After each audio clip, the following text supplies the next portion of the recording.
नमस्कार मंडळी, पंढरीची वारी घेऊन तुमच्या दारी मी अजित थोर बोले, महाराष्ट्राचा शीतल वारकरी।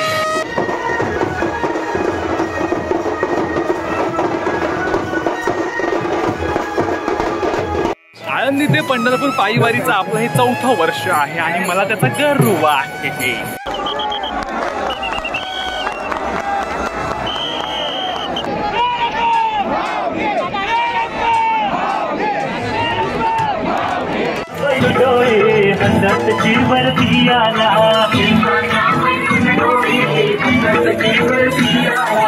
चालत चालत खूप पुढे आलोय, 2 तास झालं चालतोय। चारोली फाट्याच्या पुढे पोहोचलोय। म्हटलं पुढे जाऊन खाईल काहीतरी, गोळ्या खायच्यात आपल्याला। तर कसले काय गोळ्या पण खायला भेटलं नाही, खायला काय भेटलं नाही।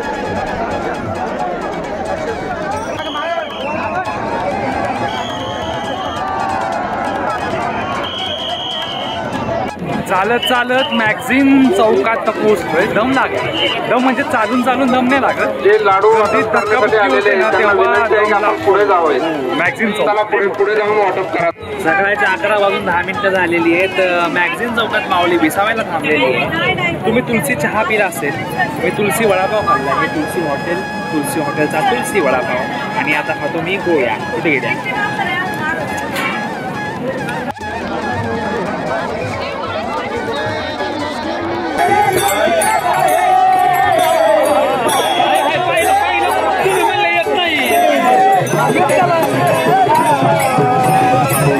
क्रिकेटच्या कॉमेंट्री नंतर दुसरा काही प्रकार असेल लाईव्ह तर हेच, हे मंडपवाले सतत कॉमेंट्री अरे का।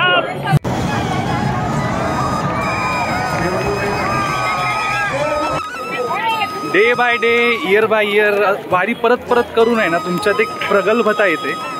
ती कुठल्याही अनुषंगाने असू शकते, पण प्रगल्भता येते हे जाणवतं। कारण आज तसं जाणवतं की काहीतरी आतल्यात काहीतरी असं मोठं होत चाललंय। जसं वडाचं झाड किंवा वडाचं असं झाडाच्या पारंब्या मूळ असं मोठं होत चाललंय आतल्यात, असं काहीतरी वाटतंय। बट प्रगल्भता जरा येतेच वारी करून, नाही का। ममता के मंदिर की है तू सबसे प्यारी मूरत, भगवान नजर आता है जो देखूं तेरी सूरत, जब जब दुनिया में आए तेरा ही आंचल पाए। माहिती नाही, असंच गाणं सुचलं, बोलावं असं वाटलं आणि बोललो।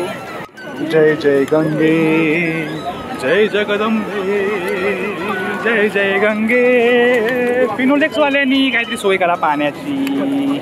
दरवर्षी कसं असतं की वारीच्या महिनाभर आधी तरी मी कमीत कमी व्यायाम सुरू करतो, बिण्याच्या आपल्याला चालून बघतो, प्रॅक्टिस टाईप जरा।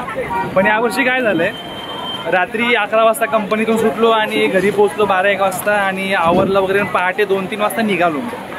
त्याच्यामुळे चालायची 100% शून्य सवय झालेली आहे। सो आज त्रास होतोय, क्या करू हाय, बहुत कुछ होता है। माऊली तिथं रथात आहेत, जवळचं जागा शोधतो कुठेतरी, असं झोपावं लागेल मला वाटतं बेशुद्ध होऊन। पुण्यामध्ये ना एक प्रॉब्लेमच मला वाटतो जरा, हे जे दुधाचे काय असे रस्त्याच्या मधोमध ते BRT वाली सिस्टम, त्याच्यामुळे काय होतं, एकदा जर का माणूस चुकीच्या बाजूला थांबला ना, परत त्याला त्या बाजूला जाता येतच नाही। आता ही माणसं बिचारी नटून तटून रांगेत उभी राहिली असतील माऊलीला बघायला। कुठे गेली माऊली, कुठे गेली, आले की दिसले खाली। पण एकदा काय चुकला की ट्रॅक चुकला, असंच असतं बाबा।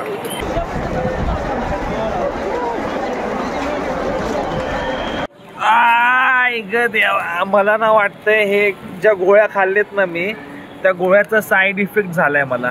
साईड इफेक्ट काय माहितीये का, एक कारण ना फक्त इथे आणि इथे असं साईडलाच दुखतंय माझ्या, इथंच ताप आलाय थोडा थोडा, बाकी कुठं ताप नाहीये। म्हणून म्हटलं ओ हो काय मस्त फोटो। साईड इफेक्ट झालाय गोळ्यांचा। देवा, विश्रांत वाढीलाय आता मी आणि कुठेतरी झोपलोय बाबा। अग देवा पांडुरंगा।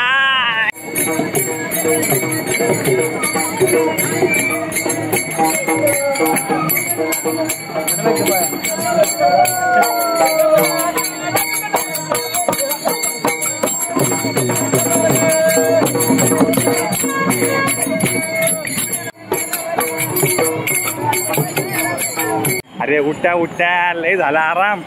1 तासापासून 2 तास झाले असतील। चला चला, बघा तिथे माऊली सापडले लगेच।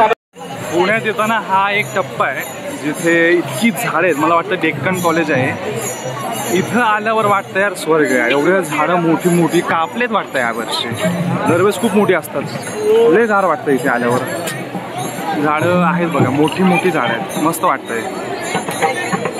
AC उघडल्यावर कशी एकदम थंडगार हवेचा भपकारा येतो तशी गार हवा येते इथे माहिती आहे का. वेळ आहे 5 वाजलेले आहेत आणि डेक्कन कॉलेज क्रॉस केलेले आपण आता.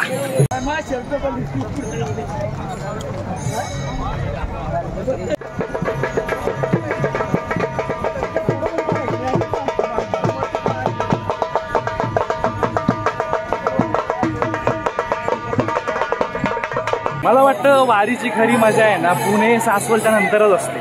कारण तोवर तर सगळी माणसं ते कॅमेरा फोटोवाले ह्यांची जास्त गर्दी आहे रे. पुढं कसं एकदम मोकळं असतं, एकदम खुलं वातावरण. मी आत्ता इथं कुठेतरी बसलेलो आहे जिथून मला हे दिसतंय. कुठे गेलं हा? हे काहीतरी ओळखीचा एरिया वाटतोय, माहिती नाही काय, पण हे भारी आहे. हे भारी नाही ॲक्च्युली, याच्या मागे आहे स्मशानभूमी. राम नाम सत्य हे.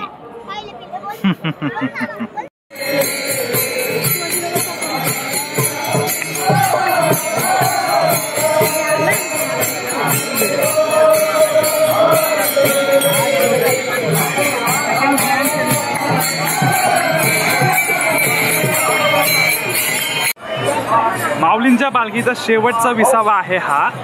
इथे माऊली थोडा वेळ थांबतील आणि मग थेट भवानी पेठेत जातील. वेळ आहे 6:30.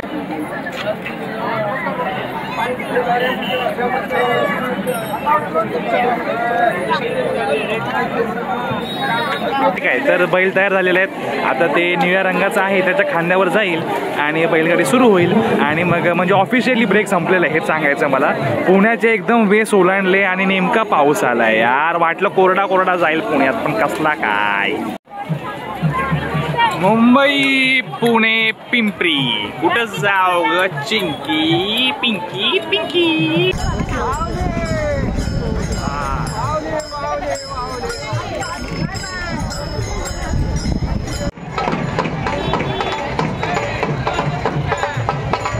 चला आलो पुणे पुणे.